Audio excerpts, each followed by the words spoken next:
Baddies, this episode is brought to you by M3 is 3D. That's right. M3 is 3D is a company that makes 3D printed figurines, much like these heads that hold our beautiful headphones. They also make Dungeons and Dragons figures, dice organizers, all the things to make your nerd life easier. This one is specifically a Sauron 3D printed graphic head, and I love it so much because I'm such a Lord of the Rings nerd. So And this is an alien.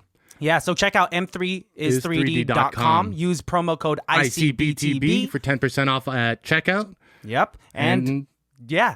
That's enjoy. it, guys. We got a sponsor, believe it or not. Yeah. Enjoy the show. We see two shirtless men at the bowling alley.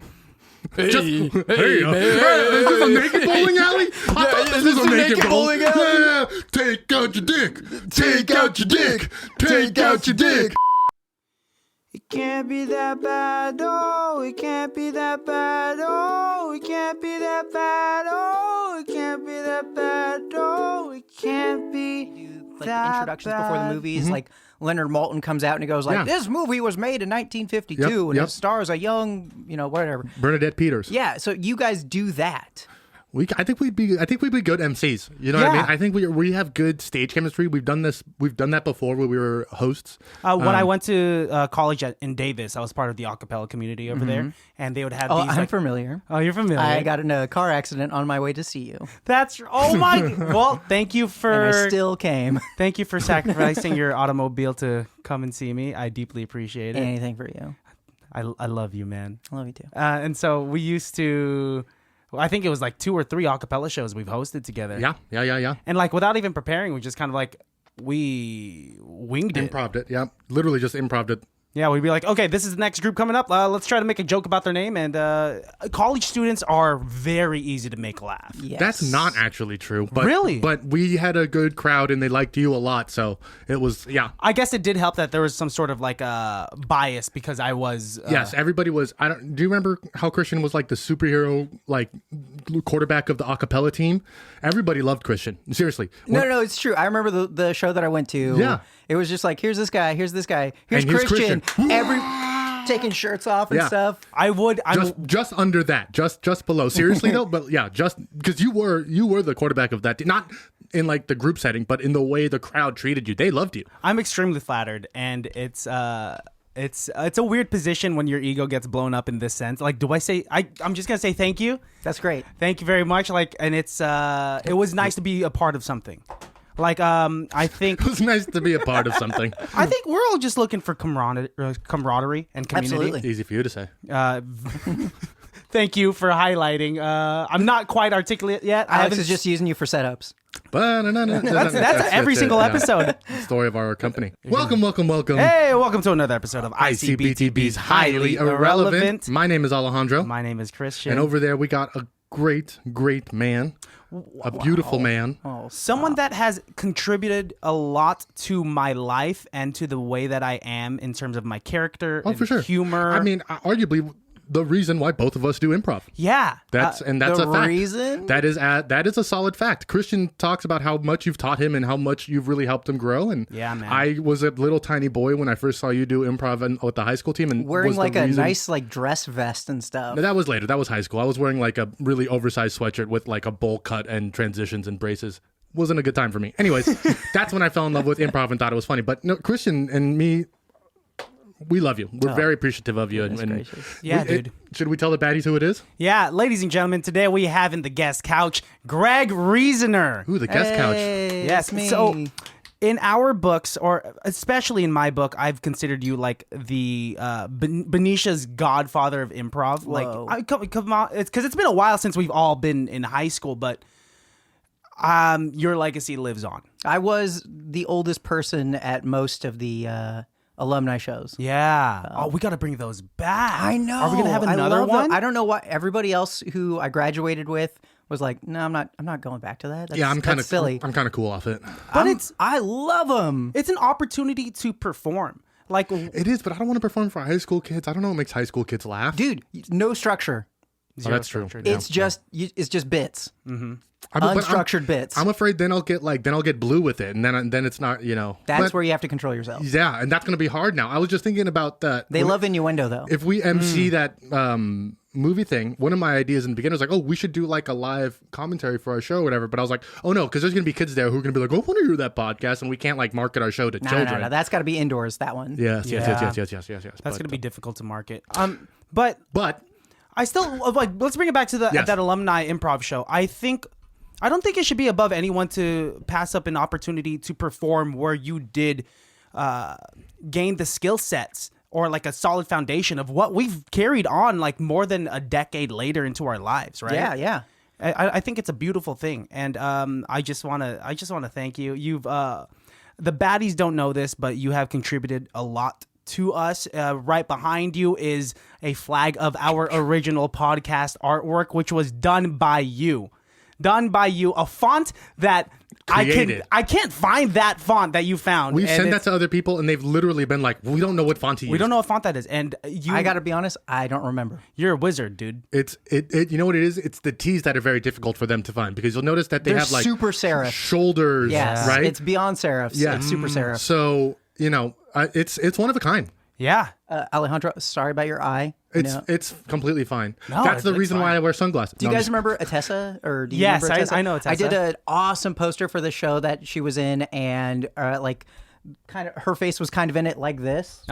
And just the eye, I did another weird eye, and I remember getting a lot of compliments about the poster, and then hearing behind my back, literally behind my back, Atessa saying to somebody else, going like, "It's great, but my eye looks so weird." Oh my gosh. Yeah, I'm pretty vain about things, but not about that actually. It's graphic design. Yeah, it's a cartoon. That's going to be my signature, is just one weird fuck eye. up an eye. Yeah. It's also like, oh yeah. I don't have a nose. Neither of us do. So it's like, am I gonna throw fit because I don't? All I have are nostrils. Who am I, Voldemort? No, I love it. It's just I have to use my art brain. I, who love modern art, think it's a perfect masterpiece of graphic design. Oh my goodness! Thank you so much.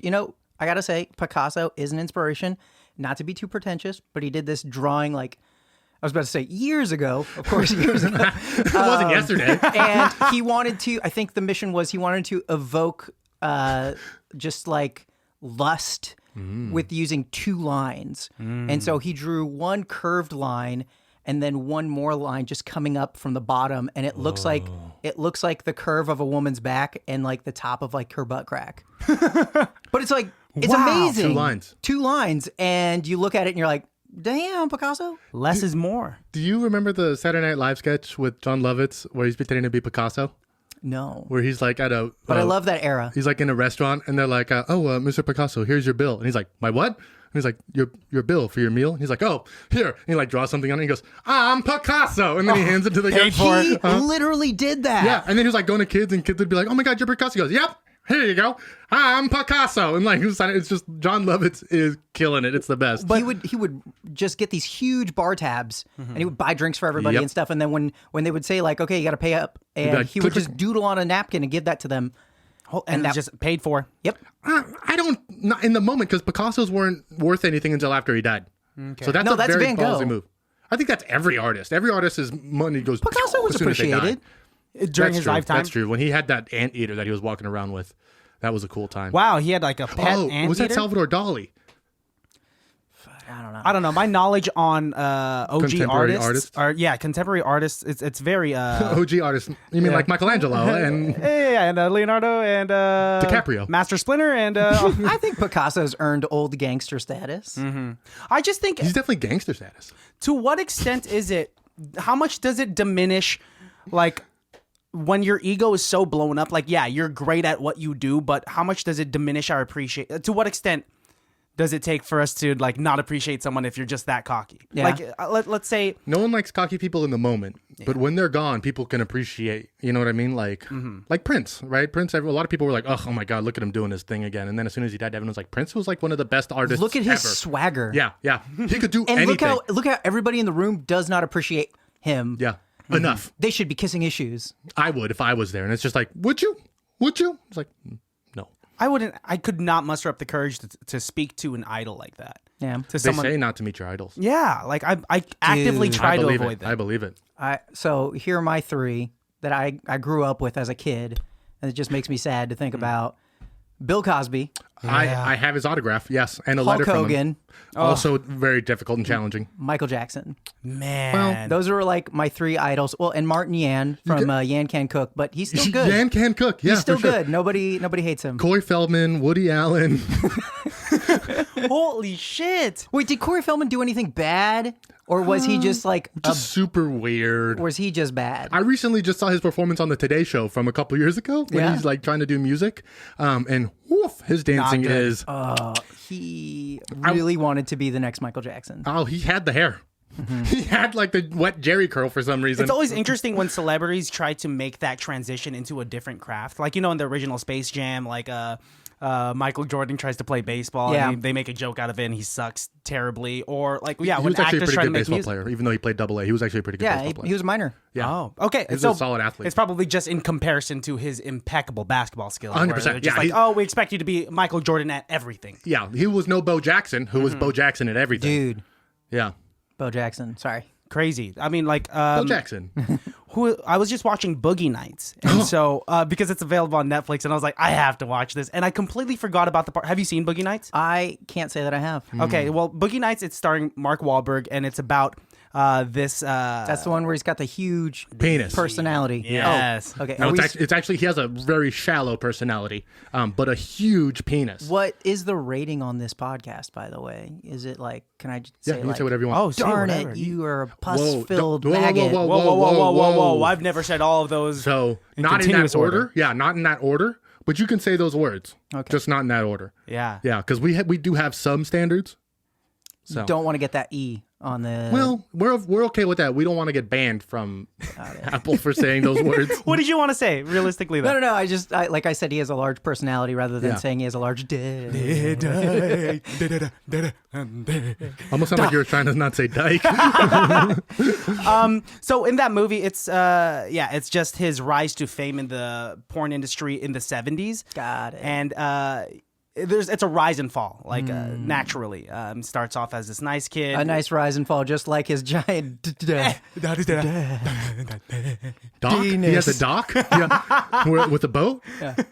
And so when he gets broke eventually and like deep into cocaine, he's trying to make money, and so he goes from being this like pornographic actor into trying to make music, and it's so horrible how tone deaf he is, and that's just representative of like all other celebrities that try to make that transition. Like, you got to be master at one thing, but Which is kind of funny because Mark Wahlberg Is a good did musician. make that Yeah. transition. He did the opposite.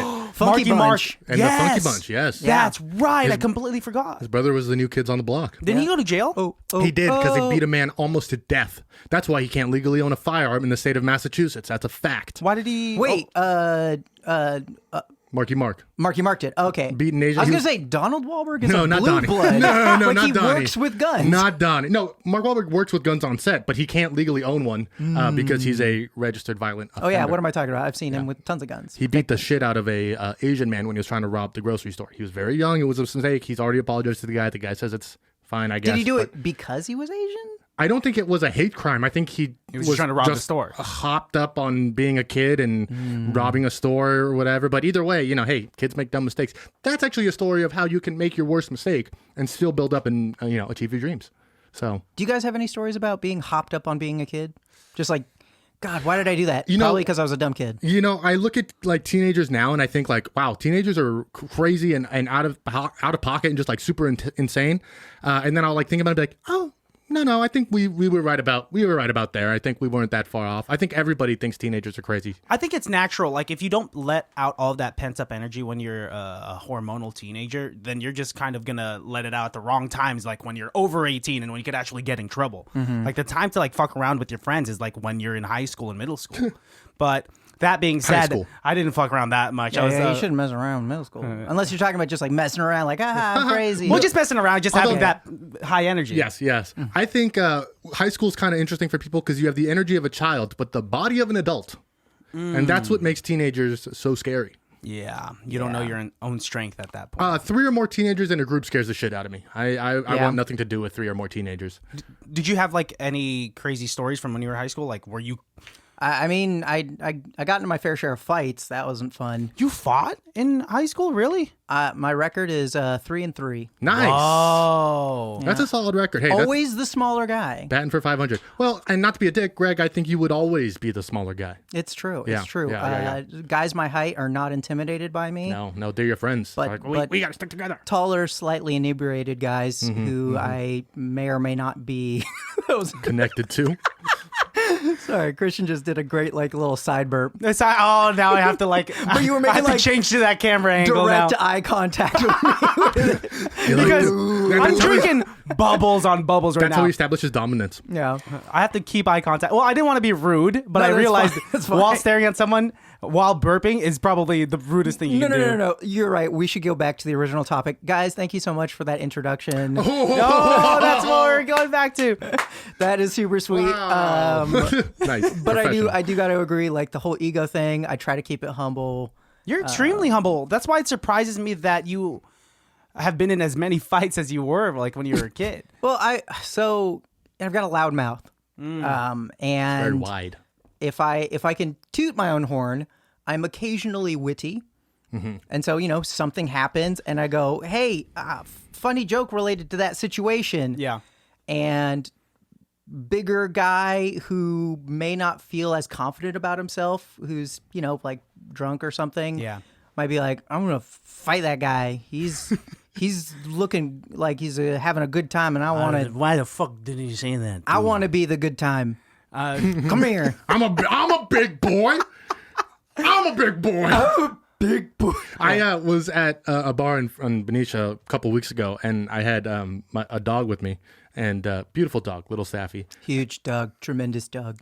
Perfect dog. Greatest dog ever. Greatest dog. Huge. And I was at the bar ordering a drink, and this guy's like, "Oh man, beautiful!" And I turned around, and as a joke, my natural joke is, "Oh, thank you so much. I've been working out. Yeah, appreciate that." And he's like, "Not you, idiot, the dog." And Damn. I was like, "Oh," and I kind of laughed. I was like, I couldn't tell. He goes, "I'd knock you off your feet," and I go, "You know what? You would sweep me off my feet any day." And then he Nice. just glared at me like he was about to kill me. And I was just like, this guy has no humor in him. Like, this guy can't take a joke at all. And so I was like, whatever. So I just left. But I was just like, sometimes people just can't take a joke after 3 beers. I'm impressed. Those were 3 great back to back. That was solid. Yeah. Because I always do the first one. Oh, thank you so much. And so I have to Ha ha ha. No, that talk gives about me the time dog, to think yeah. about the second one. And then he started being a dick to me. So then I was like, oh, I'm just going to fuck with him. Because he was like, oh, I'd knock you off your feet anytime. But he's a big old fat guy too. And I was just like, you knock me, or you tweet me on my feet any day, buddy. Don't worry. I thought it was, you would knock me off my feet. You are huge. You're right. You destroy me. I think if you were to do a roundhouse kick to my face, I would be dead. And he'd be like, But I could you that. do a roundhouse kick? If he's that big, I don't know. He couldn't. Although sometimes you see fat guys doing backflips and stuff on YouTube. I've always wanted to be that fat guy that could do a breakdance windmill on the floor. You can be. It's not impossible. Yeah, I think Yes. you honestly have the core strength. You just don't have the teacher. I mean, and I We can don't have get you the the weight teacher. anymore. I think if there was one You thing have that the I was shoulders. actually sad about when I was losing, I was just like, I can't be that guy anymore. The mass? Just be the big, Be the fat big guy. Be guy. the fat guy that could surprisingly break dance really well. Hey, you're still that guy. On the inside. Dude. Yeah. I will don't worry always about it. be Hey. fat. We know. Yeah. If I saw you doing a head spin, in my mind, I would see 8th grade Christian doing that head spin with his hat backwards and his 49er jacket and his face out to here. It would be beautiful. I would cry. See, I would drop a single tear. If you were to see Fat Christian do that. And then have a 4-hour erection. He's back. I'm so proud. Babe, we gotta go. It's working. I really hope people like Skinny Christian more than they like Fat Christian. We do. You're very handsome. You never got to meet me when I was I fat. did meet you when you were more rotund. You met me once. We did a game of an improv game called Werewolves Yes. at in Concord with a bunch of other people. This was before it got nasty. Because it got worse after that. Those Right? drama folks just made it Are dramatic. you telling me drama people started drama? Yeah, Oh, yeah. I didn't think that would They happen. really live up to the pun. Yeah, they really do. I mean, because there are pros and cons with everything, but having done my fair share of like theater classes in community college, I did witness like, oh, this is awesome. Everyone's just like free and everybody's to hugging and express kissing. themselves. This is nuts. But then the drama that follows all of that, all of the fighting and the sensitivities behind like who's dating who, you don't like me back. Not like an improv. That never happens in improv. Right, No, guys? never. No, zero drama in my improv. goodness. If there's any of my former improv teammates listening, I never was the problem. You were the solution. Exactly. Got the solutions right here in Captain and Tennille. That's how we do it. We just want to shout out real quick. We have a new sponsor on the show. We have our friends over at wildheartstones.com. Sorry, Kyle. Kyle's one of my friends. She runs this company and she sells gems and amulets and talismans and bracelets and sage and all of your good foo-foo-y stuff that you guys all like. It's honestly really cool stuff. This website, beautiful gems, beautiful stones. The interface on this website makes it very easy to see exactly what you're buying. Not only just gems and there's fossils, there's bracelets, there's a whole bunch of stuff here. There's a blog on this website. She knows that her family has been digging up these gems for generations. So Yes. It's the real deal Holyfield, guys. Check them out. And at your purchase, type in ICBTB for the promo code. Get 15% off. Nice. Wild Heartstone. We'll put the link in on our description and things like that. Check it out, y'all. I'm glad that we eventually were all on an improv team together. That is Yes. crazy to think about. Yeah. Can we 'cause- talk about that a little bit? Absolutely. So another proponent of why you're such a huge aspect in our like improv lives is because you, when I was going to community college, like you had thrown auditions, I already knew of you, known of me, and then Dragon Viper Cobra, which was the name of the improv team that you started. Co-founded. I'm sorry. Yes, co-founded. And that brought me in. Because I thought after high school, I was like, that's it. There's no more improv. That's what for it sure, was. For sure. It really, that's how it is for most people, I think. The guy I co-founded with, Bobby, we both were like, Darren? not Bobby Darren. Sorry. And so we were both kind of like, well, We now still what? like doing this, yeah. And we would hear that there was like some improv on campus, so we'd try to go find it, and we couldn't find anything. So we were finally like, let's, I guess, just do it ourselves. Yeah. And so we did some like unofficial club stuff that we got like kicked out of rooms for because we never registered with Diablo Valley College. Mm-hmm. And then eventually we had enough like sort of we called it legit guerrilla improv, where we're like, screw it, let's make a team. Let's make it official. Yeah. Love it. You guys got a lot of work originally at zoos too, right? For your guerrilla improv? Hey, this guy. No, in jungles fighting people. At the jungle in Concord? That's where we would fight people. We would That's ambush right. kids at the jungle. So you take all their tickets. You hide in the center of the giant playground. And when kids make it to the hut, they're like, yay, we made it. You just pummel them. And you just say, first message of life. That's improv. My technique actually wasn't that impressive. I would just, do you remember the giant slide in there that was like on the second story? I can't, all I remember is just like the pads that were like this that you climb up. I don't remember anything else. So you would like, you'd zigzag up those scaffoldings or whatever. That's all I remember. And then there was this one slide that was like, I don't know, 2 or 3 stories tall. Maybe it was like 1 story and, it's just like, I'm small. So, but 10 feet. I would just put 1 foot down and then just get them right in the crotch. For those of you who don't know, the jungle is like an indoor child's playground. Discovery zone. Yeah, it's similar to Chuck E. Cheese, but not Chuck E. Cheese. No, like Way the more Burger King Kids tubular. Club. Like the Burger King Kids Club times 4. It's like a bunch of those just Like mashed together. stuck on top of each other. Man, they don't do the Burger King Kids Club anymore. Is the jungle still open, by the way? It's still there. I don't know if it's open anymore. Because I drive past it and I'm like, I don't see families going in and out of It's there. a huge piece of real estate. The windows are blacked out, much like a casino, because once you get in, they don't want you to know what time it is. No, so there you are just no clocks keep in there. spending money. It's the same concept as a casino. Kids- Free candy for the kids. Let's get them hopped up on sugar and soda. Kids walking out like And pizza athlete's drunk. foot. Yes. Oh, dude, it's so dirty in a fucking playground. There's always a puddle. There's always a puddle. Yep. And you just know like, the you know high what? schoolers who are working there are not getting in those tubes and like No. scrubbing them down with They're disinfectant. only getting in those tubes to smoke weed after their shift. That's all they're doing. Can we point out how crazy it was that we would try to... There's like 2-way traffic in like a crawl tube. yes. And you would have to like brush It'd shoulders be a against the long sweaty one, too, kid. so you would see them coming down the pipe and be like, Dun, dun, dun, dun, they dun, better, dun, dun. they better back out. I've been in here. We're playing chicken. And they would just keep coming at you. Looks like Arnold Schwarzenegger in Jingle All the Way when he's just crawling through and just destroying children on that playground. That's how it was probably when you went through, correct? Oh yeah, I was a huge guy. Oh my God. Usually 2 kids could fit through that tube. It was just me. What do they call those things? Like the big plastic things they shove through like pipes to clean them out? I think they're called pigs. Wah, wah. Wait. Oh, geez. Sorry. I touched the mic. You can touch the mic all you want, dude. It's fine. Hey, I licked the mic when Christian's not around. Can I also do a lot of and? You could do whatever you want. Yeah, if you have a piece of gum, put it in your mouth right now and chew on it. Because it's you get a hall pass for everything. I'll do a lot of these. So, just for you to edit later. I think I like to leave all of those in because like it just makes it's natural. Makes us look unprofessional. No, I'm just kidding. No, I've noticed that with like so a lot of celebrities are getting into the podcast game in the last 5 years. Yeah, Meghan and Harry. And it's pretty nuts how crappy the quality is of those podcasts. Because they think it's easy. They think it's just like if anybody can do it, us rich people can do it. And you're like, no, it actually like takes quite a bit of like effort and thought to like balance because anyone can start a podcast.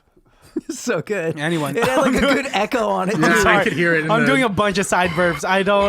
I haven't had like bubbles in so long, so like it's all happening. You're just coming back to bubbles, right? Have you completely healed from Vegas? Yeah, because so I went to Vegas last week. And did you go to Vegas? Hey, I went to Vegas, dude, and to I go see the partied. Raiders. Yeah. No, fuck the Raiders. She went to go see the Golden Knights.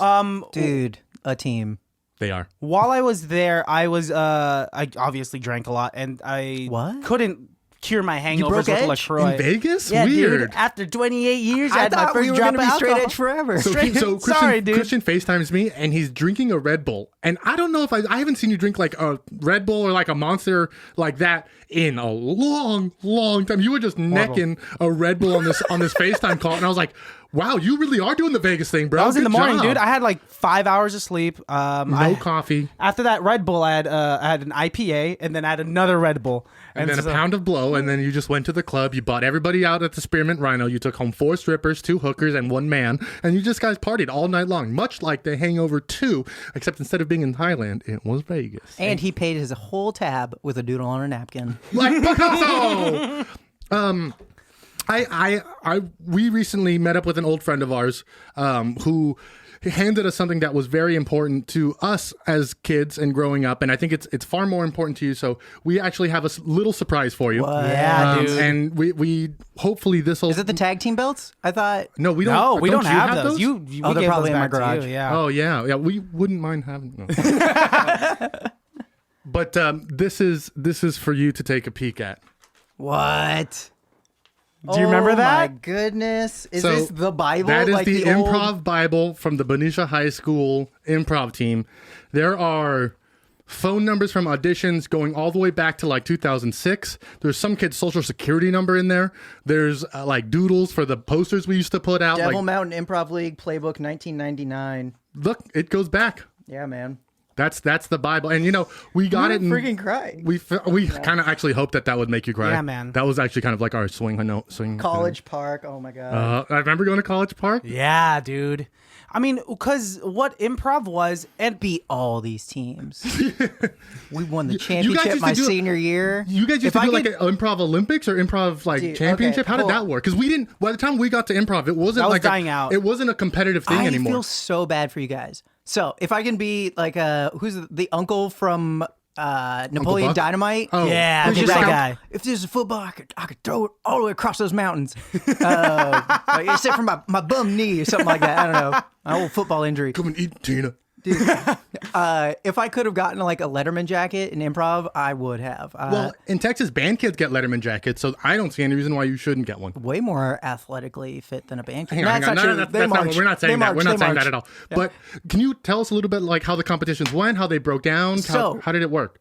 It was like a season with like a bunch of the high schools in the area, in the Mount Diablo area, with like Antioch, Las Lomas, Ignacio Valley, Walnut Creek, Concord, Pleasant Hill. Yep. So we were the only ones across the bridge for the most part. It's not like Vallejo didn't have an improv team. The dirty bridgies. Yeah, of course. We were the poor kids who had to pay $6. Which I remember the first time I went to a game over in College Park. I was like, they're so close to the mall. They're so lucky. Oh my gosh, they can hang out. They don't have to go to Vallejo to do something. Exactly. Boy, did I hate Benicia as a teenager, but I love it now. Yes, So. now that we're older, I'm like, I respect this place now. That's Benicia's motto. Boy, did I hate Benicia as a teenager, but I love it now. Yeah, great if you're a kid, great if you're an adult. Not Teenager, good if you're get out of 13 town. to 21. You're gonna be 20. so bored. Yeah. So, So there's a so season. all the multiple teams are in weeks? there, and you would play each team once or twice and travel to all the schools. Like we traveled to Deer Valley, Antioch, etc. Okay.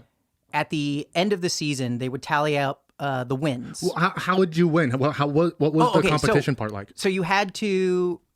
God, let me go even further back. Before the season starts, Okay. the captains of every team we would all meet up. You had a capo meeting like the mafia? Yes. Crazy. Oh my God. At Heather Farms.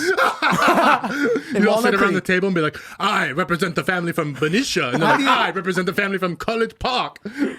No. Somebody else would be like, Benicia. And they'd be like, yeah. We're here. The Dons don't do a lot of talking. You have one person behind you who's just like, That's your second. Yeah, your second's there. 'Cause you're like, Rob Thomas. we of Benicia like to think that, the Thomas family, I'm so sad I missed them. They were man. not. That was a good one. That was a good For you good listeners improv that family. are not from the Benicia. Bay Area or America, Benicia. and Wait, this does is this like, go out beyond Benicia? I don't think so. I mean, no, it does actually. We have quite a bit of people in Ohio. Thank you, Ohio people. but yeah, these are just Ohio's this for is lovers. the improv community in the Bay Area, and just people that were, I would say, legends in specifically Benicia High School. yeah. Improv. I mean, Pat Thomas, I wouldn't be surprised if he is famous now because I think Cool Ghouls is Music like touring yes, everywhere. like Asia. That's right. Yeah. So So we would all meet at the gazebo in the garden at Heather I Farms know exactly what you're talking about. in Walnut Creek. Yeah. Famous improv location, tremendous, huge. we would all Very famous. coordinate phone numbers and figure out when we could. Like you would have to meet with your drama department even before that to get like dates and be like, okay, so I can do a show on these days. Yeah. That's when I can only do like 5 shows because I was so lazy.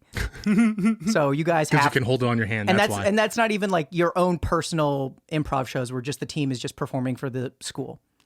I get you. So you get, just to clarify, you get a schedule. Yes. This Friday, this Friday, this Friday, this Friday, you get the improv show. And then of those, or the theater for the improv show, of those, here are 5 that I'm going to take. And we're going to compete in those 5. And like this is when I can have Deer Valley here. Yep. This is when I can have Okay. Las Lomas here and yada yada. So when they come up And they would also do the same. do the same. And so we would figure that out. That's the whole season. Make sure that we play every team at least once. We'd also have to schedule judges. So that's where we determine the winners. So we'd have to have a just a funny judge, like who, which team was funnier Okay. in each scene. A technical judge Yep. and a story judge. And were these judges from the teams? Were they from the schools? They were from other schools. Okay. So let's they say, would- okay. yeah, let's say we had Benicia against College Park, and then the judges should be from Antioch different High. schools. Antioch, not Crondelet. They didn't.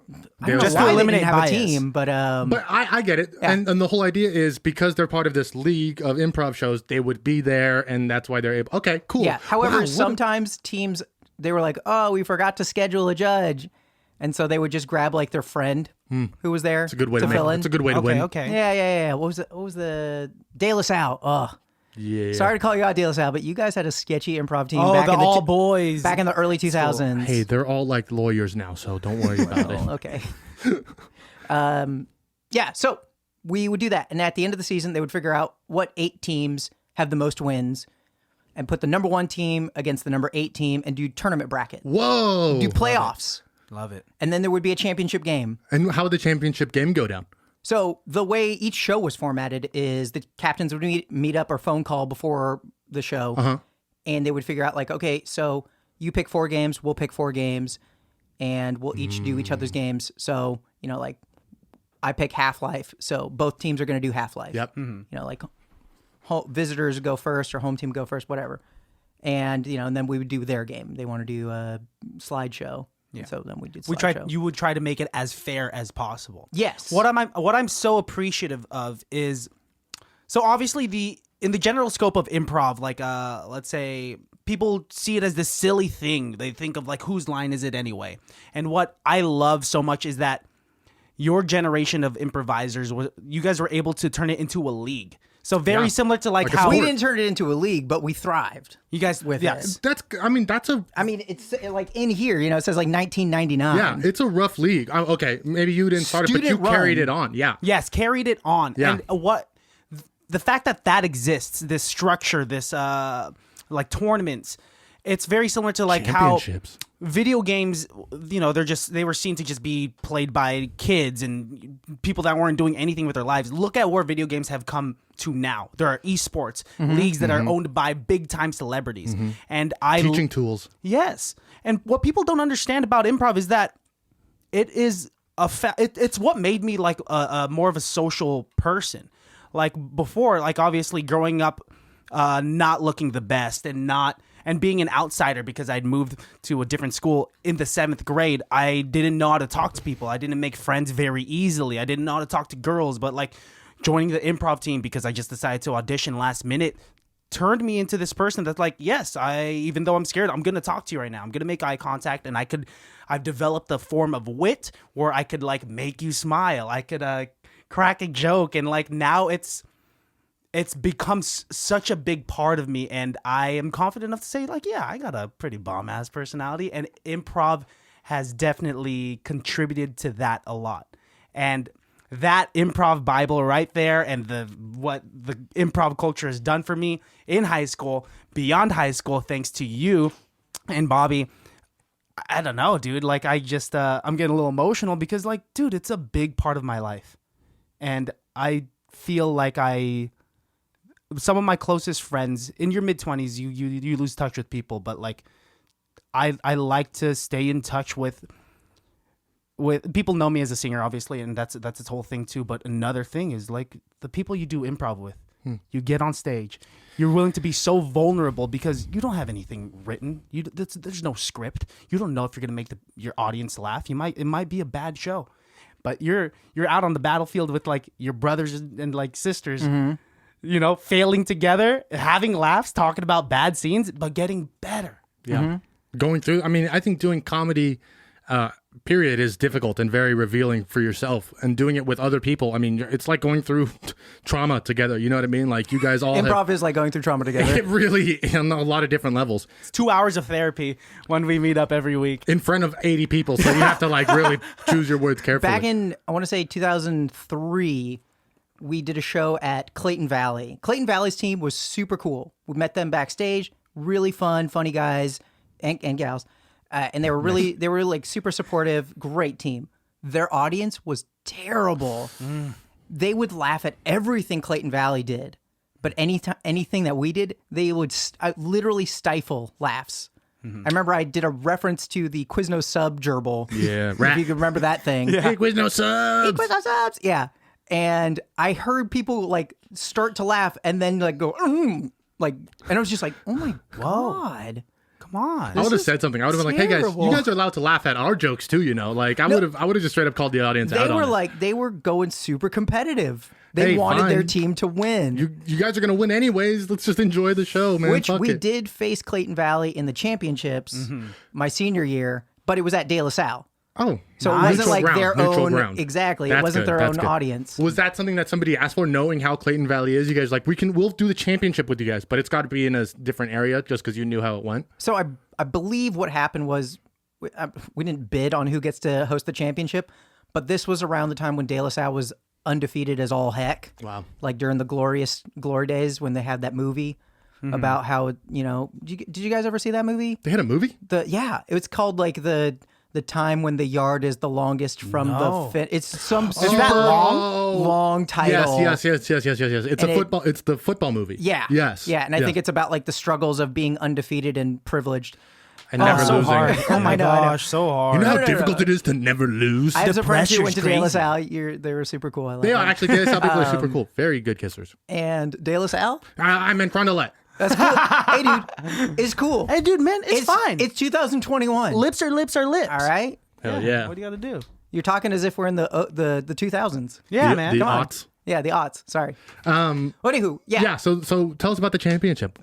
We did it, and it was great, and we won. It was super fun. Yeah. Get like a briefcase full of money. So the team who won it last year, they forgot to bring the trophy, And so I Trophy? the trophy. There was a literal trophy. You're kidding. What did it look like? It was like a like a stereotypical like one of the plastic trophy. ones that they give to. No, it was big, like a legit trophy. like a legit trophy. And, wow. I don't know if it had like a bowler on top of it or not. Like a soccer. Yeah, Oh, like a kid playing soccer. Or What was something. engraved on it? I don't remember. I don't actually think I ever got to hold it. I was handed a rolled up newspaper and said like, For winning? this is all we have. Yeah. Really? So Yeah. what happened? Just the last team kept it, and now it's lost to Yeah, eternity, or who what? knows? It could be in somebody's closet, totally Crazy. shattered or turned into a bong or something. That would be a cool bong. A trophy bong actually is kind of cool. This Yeah. is my trophy bong. Just be super high and proud. Improv trophy. Now it's my bong. Yeah, Well, 'cause so here was the best thing about the league. You would go to all these schools and you would meet your friend group at that school. Yeah. Yep. This is it's like, you're Chris, you're Sharon from my own friend Yes, group. for sure, for you are sure. their versions and stuff. At this school, this is what I would look like if Yeah. I went to this school. Yes. Oh my people would- gosh. I remember on the team we'd be like, "Oh my god, did you see that guy with the Superman shirt who was like doing cartwheels on stage?" that's Greg, Jordan. that was you, Greg. I was like, "Really?" It's like yeah, when- no, Jordan would be wearing the superhero shirt, the Superman shirt. it's like when sitcoms from the same network have a collab episode. Oh, like the blackout on what was it? Friends and Seinfeld. Yep. Beautiful. Yep. Or like when Homer met Peter Yes, in that yes, yes, collab. yes. That's or what when it was. when Timmy Turner met Jimmy Neutron. Or Crazy! when Rick and Morty was in the new Space Jam. Were they?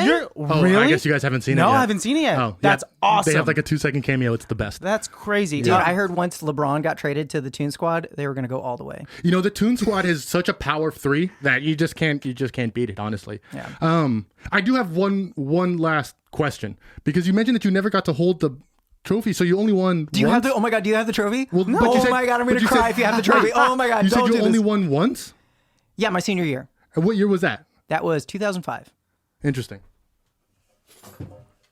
Oh my god, you have the trophy. We have the improv trophy. This came into our possession not too long ago, around the same time we got that Bible. And Greg, we believe that this truly does belong to you. There's at Benicia High School, 2001. We also have the Benicia High School in 5, 6, and 7 What? engraved into here. So, would you like to hold the improv trophy? Oh my god, how did you get this? Shout out to Austin Scott, who Yeah. was our improv captain, along with Alejandro. Yes, sir. During I our, was there at his audition. It's the paper is in that Bible, actually. I told Jordan, I was just like, get that freshman. Yep. Mm-hmm. First freshman to ever be. But Greg, Also Corey McMoyler, get him too. Yep. here you Oh my go, sir. goodness. Congratulations. If anyone deserves it, there's no one else that I think deserves it more than you. We do. didn't know what These we were things, going these things are heavier than you think. to. Give us a speech. Just give us a speech. Well, wow. we didn't know what to do with it. We were going to maybe keep it, Jesus, put it in the studio. sorry. But we figure it's more important for you Let's to have actually it. hear a speech from Yeah. this guy, What and do you- I'll push in and How like do you feel we'll make holding it for dramatic. the first Like, time? am I going back in time to like 2005 or like a speech now of like, it's about time? Do the speech now. I think now would be more dramatic. Yeah, the like anticipation of how much time when has gone Leo by. finally got his Oscar, it was the best. Yeah, this It's is what it is. Can I talk about that for a second? Leo getting his Oscar. Yeah, Leo, For eating a he bear? did a great job in The Revenant. did. However, I got to say Tom Hardy was better in that movie. Yeah. Oh, But yeah. he wasn't the Tom- lead. I was But he going to say wasn't Tom the Hardy's lead. playing a That's the thing. supporting role, though. Yeah. Yes, Yeah. yeah. But I mean, And Leto was incredible. I was like, if I didn't know you were Tom Hardy, I would be like, who is that Texan up in Canada?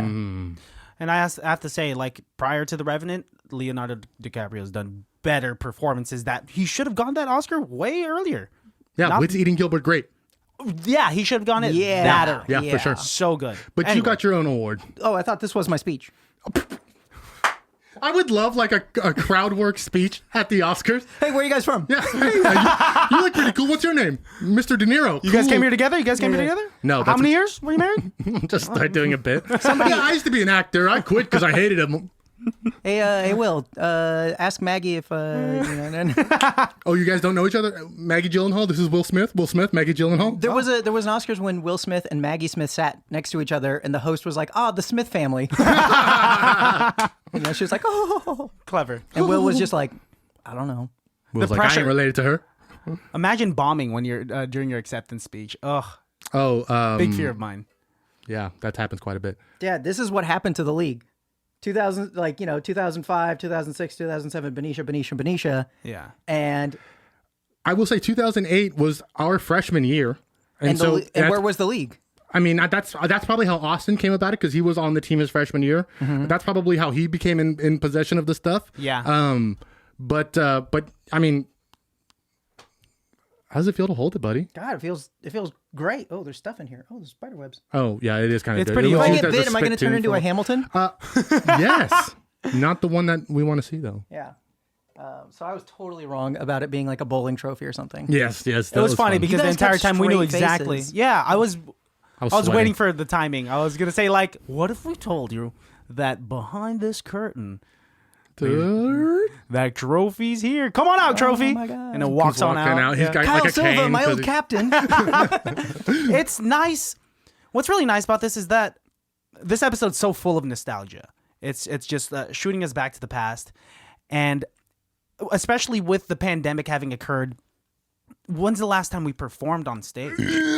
Sorry, I'm trying to do your burp. That's not a side burp. What was that? That was half of like a vomit. You were like almost there. I tried to do that at the side, but it didn't feel good. It's got to come out the front. It looked like you were about to turn into a werewolf. Was what it was. Not the first time. That it looked like I was about to turn into a werewolf. You currently look like a werewolf. So the fur here, it goes all the way up to the eyes. You're kidding. You're legitimately kidding, right? You're fucking with me. No. Like you can, if you look closely, like it gets up here. You look like the little brother from Jumanji. Thank you. Your hair follicles, they're really. I was hoping really on I was point. hoping I was going to get Teen Wolf, but I will take a younger character. You look like the love interest from Mark Wahlberg's Planet of the Apes. Do you get scared when Not you shave Paul that you might Giamatti. like Get shave the your eye? eye? Eyes? Yeah. Nah. I mean, it's like, What? well, if it's this close, man. Just only you would be that scared. Dude, Yeah, like, dude, I'm shaking hands. that's why you don't shave your balls, right? Dude, I mean, I That's don't when want to you go get to that your realm. eye. Don't use the same razor. That's how you get pink eye. In the same session, too. There's two birds, one razor. Left ball, left eye. Right ball, right eye. No, left ball, right eye. Right ball, left eye. Oh, let's keep it symmetrical. Let's balance it out. I would never. You guys are nuts. I've missed your puns. I cannot man. take a joke. Yeah. Oh gosh. These. These nuts. Improv. I don't know. I love that this is an improv episode. It's giving our listeners. A lot of our listeners, they knew that we were improv guys, but I don't think they understand the inside baseball and like our passion behind it, and that there's like a science behind it too. Something that we've like learned, that I've learned like through you was just like, okay, it's not just going up there and being silly. Like, well, let's try to initiate like making a scene. There's a foundation to it. Like, let's establish where we are, who we are, what we're doing, and let's like find the proper dismount to this scene without it going for too long. Because we've all seen improv scenes where it's just two people standing on stage talking and we don't know what the hell is going on. Yeah, actually, I didn't talk to you guys about this, but I'm currently writing a book. Whoa. You are? Yeah, the working title right now is Improv by the Numbers, and it's I mean, I don't know how much you got of it, but Christian, I definitely put you through the ringer of stats, statistical improv. Crazy that stats were such a okay. Please, can you tell the listeners just a little bit of like what stats when we were going through your team? Sure. So, in the early days when Bobby and I were running the team, you know, we only had high school experience, and I became captain of my team just there were only 2 juniors, and the other junior didn't want to do it. And so I got sort of forced into it. And same with like Dragon Viper Cobra. Like, I didn't want to be a leader of the team, but it was like, if I don't step up, it's not going to happen. Naturally. So we had a lot of people on the team who kind of were like, you know, we'd try to coach them, and they'd be like, why should I listen to you? Like, who are you for me to listen to? So I was like, okay, if I can break down just like irrefutable statistics of a scene, like I keep trying to tell you that you're taking too long. And so I'm going to time the scenes now, which annoyed people, but then people grew from it. So like I tried to time like when you would do your initial establishment. I would call it the RLW, relationship, location, and why. Like the why are you here? Why are we seeing this? What's the platform of this? A lot of people have other acronyms, CROW and I don't know him, but sure. something like that. Yeah. But so I was like, okay, how long does it take you to establish the RLW? How long does it take you to finish your whole scene? And what are your other? I was about to break them down, but it's like, no, you buy the book and then you can get all the stats on there. Yeah. So, but just, you know, breaking down like, okay, so you have these trends in the scene, and after you've done a practice worth of scenes, I can compile those numbers and give you averages, and then you can see where you trend, what you need to work on, what you're doing great on. Yeah, I do remember doing a little bit of that. And so, and it was really, I mean, the ROW was definitely something that, we would focus on so adamantly. And, at first it is kind of taxing in practice, but what isn't taxing in practice? And then you get to the show and you're doing it, and then like, boom, it sets everything up so concisely that it just kind of, everything else now can flow. The audience doesn't notice it. No. And when we watch, or when I watch improv, like other people do improv, they're doing it in a like their way of it, but those are the things that they're establishing. Like every good improv scene that anyone's ever seen hits all those numbers pretty early on, so that they can have fun with the like. It was such a. I had no idea you made that up. I thought it was just like a known thing. I thought that's how everybody like practiced and learned. Like that was so. It was concise. It was my Rodney Dangerfield moment of like come on guys, listen to me, hey, fellas, come on fellas, listen. Hey. And it's like, all right, fine. If you're not going to respect me, respect the numbers. Yeah. Because there's a formula to it, and it shows you your trend. I mean, it's not. And I remember people would get so disheartened by it, or that was my goal. Was to no, I'm kidding. For us to like be broken, so you can build us back up. Super sad about it. But because a lot of improv people we did to bring it back consist of theater and drama people, and like we are all sensitive. We're performers because we come from like we have insecurities. We want to be loved. We want to be validated. We've spoken about this before. And so it makes sense that we would get like a little bit self-critical. But if you learn early on, it's just like, okay, let's just do better. Let's grow. Mm-hmm. And I miss it. And doing this podcast has been an outlet for us to perform. And we do an improv, like we do an improv scene a week, but I do miss so many factors are stripped away. This is an audio platform. We're doing an improv scene where we're sitting down and just looking at each other. We don't really do improv with anyone else. We're not taking down stats or anything. We're just trying to make each other laugh. There's no audience in the form of an actual audience or in the form of your team where you could see if you're doing okay. Mm-hmm. But we still always establish a relationship. Yeah. And, you know what I mean? Like we do all that stuff still just because it's been bound into our head, and that's how we know how to do improv. That was the goal. That's how we learned. I want to drill. I want to do improv drills. Like, and I remember some people loved it, some people hated it, and it didn't matter whether you loved it or hate it. I saw people grow from it. Yeah. And it's like, I know maybe you thought these drills were stupid, but I'm watching your stage performances and seeing they're the getting difference. better. Yeah. I mean, I'm getting kind of hot in here. Let's do an improv scene and get this baby going. Yeah. Also, my phone keeps buzzing. Should I turn this off or I don't think anybody hears, but mine is also. I got a lot of stuff going on. I'm gonna put it on airplane mode. Everybody's just. I don't want it to be like that thing that happens in podcasts. Oh, you hear it sometimes, yeah. Although this is like nice technology, so maybe it won't. It'll be fine. Just a little bit of phone vibration. You guys have such a great setup. Thank you. We worked really hard. It's all thanks impressed. to Christian. Christian is the master of the house. I'm the technical guy. And it is located in my mother's home. I'm literally just the ideas man. Ladies and gentlemen, highly irrelevant. Then we add like a clap sound right here. Okay, I was like, damn, this is quite the introduction to this. Yeah. But I'm going to do it again now because I don't like to talk after. All right, gentlemen. I'm here to represent the bowling league of the Bay Area. Over on my right, I have Greg Reasoner of Benicia Bowling League High School. And to my left over here, I have... It wasn't matter, pal. Why are you laughing at me? I know what everyone's title is. I just don't think we need to go through the titles again. You all know who I am? I'm Bucky Two Lanes out of Crondelet. And you guys know that we is the best. And I know we're going to sit around here and jibber jabber for 45 minutes just to find out that I am the best. I just don't understand why you got to laugh at me, though. I laugh at everybody. Gentlemen, we haven't even started yet. We're meeting together to establish boundaries. Oh. I understand that. I respect boundaries and all. All respect to the league. Of course. You're doing great. Don't disrespect the league. The league has brought us up through generations and generations of bowling families. Grandmaster, it ain't nothing on you. It is truly just my affliction to the Benicia League. Well, with whatever beef you guys have before we continue on with the league and the tournaments, you guys have to squash it. Oh, well. Okay, that's what I'm trying to do. I'm trying to understand why this guy thinks I'm funny. Did you bring beef? Because I brought beef to squash. I brought 2080 Chuck.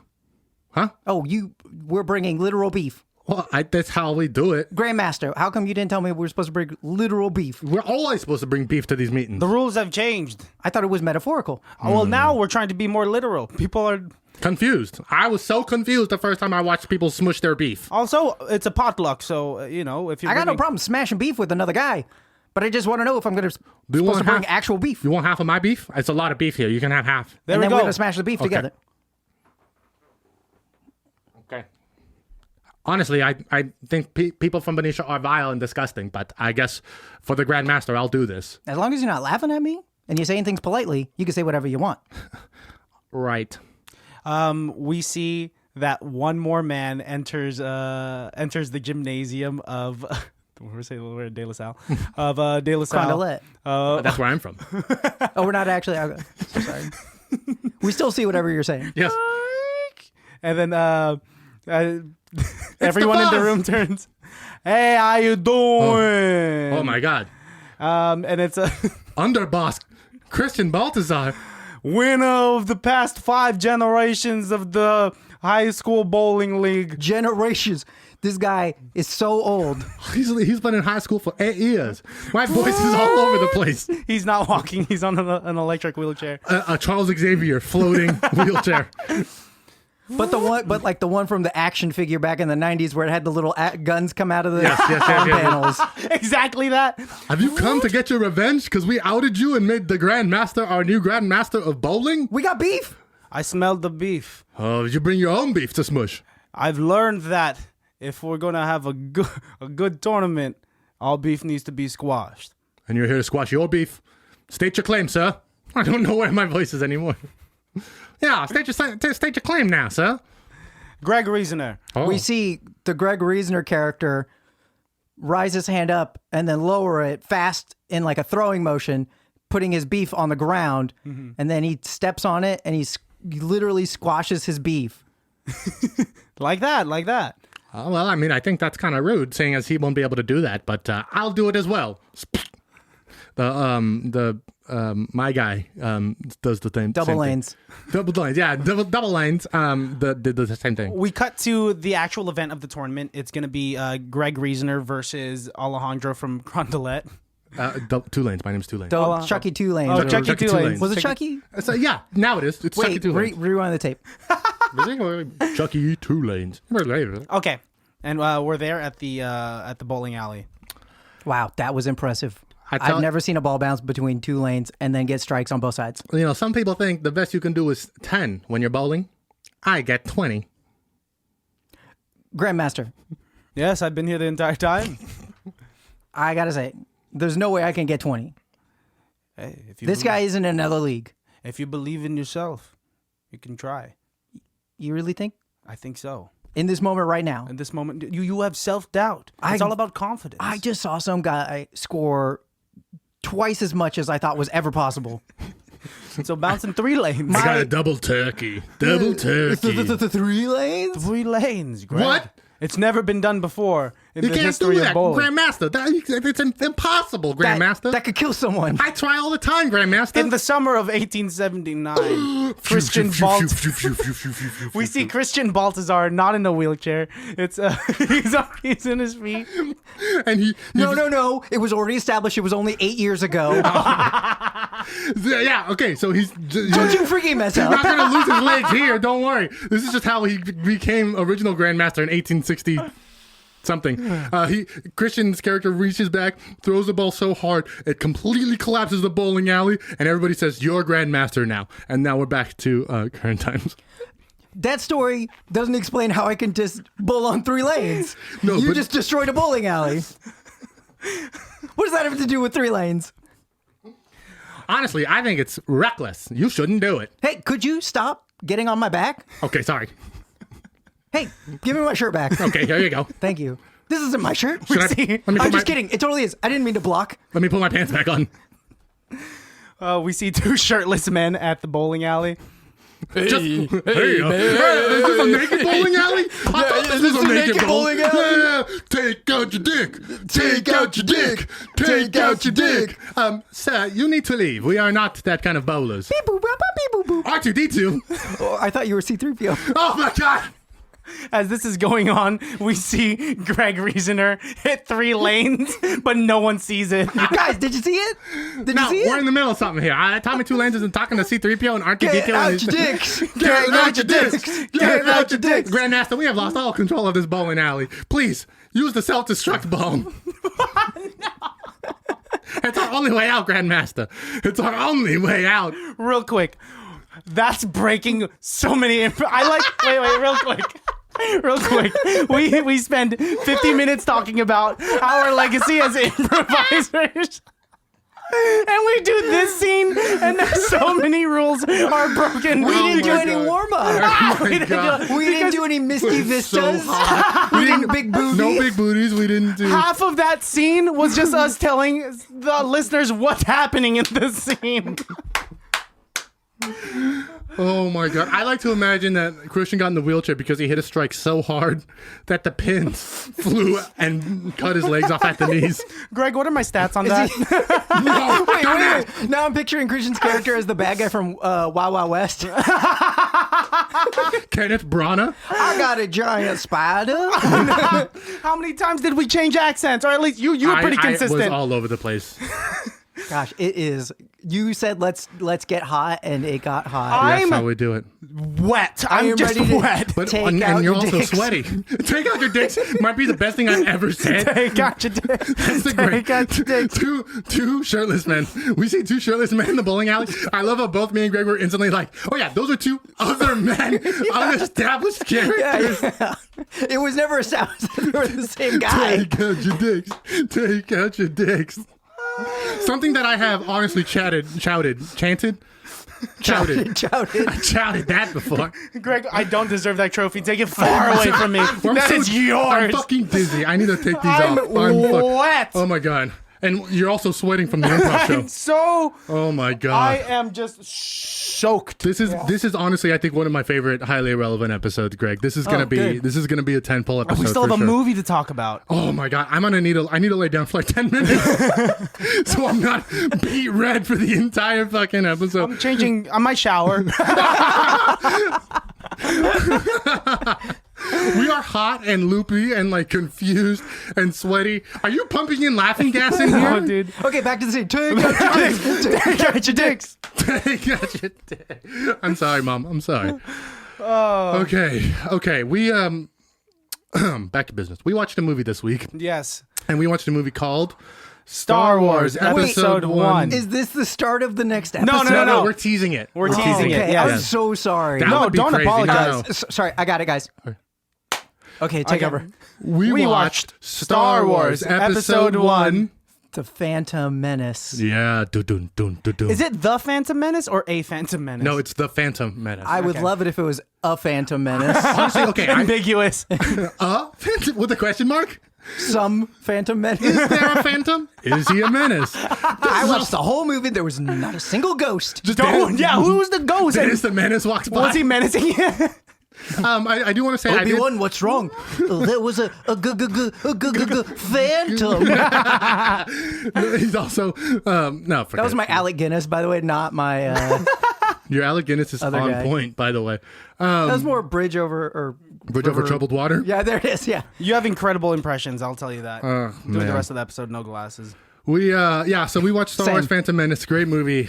Sorry to everybody who hates Jar Jar Binks, but we're going to talk about him. it's gonna be a love fest. He exists. He happened. We He were was a talking thing. about nostalgia. Yep. Like that movie is nostalgia. For We took me. a pill of nostalgia, and then we came in here and drank Kool-Aid and had a Lunchables, and then Christian threw up on the floor, and now we're ready.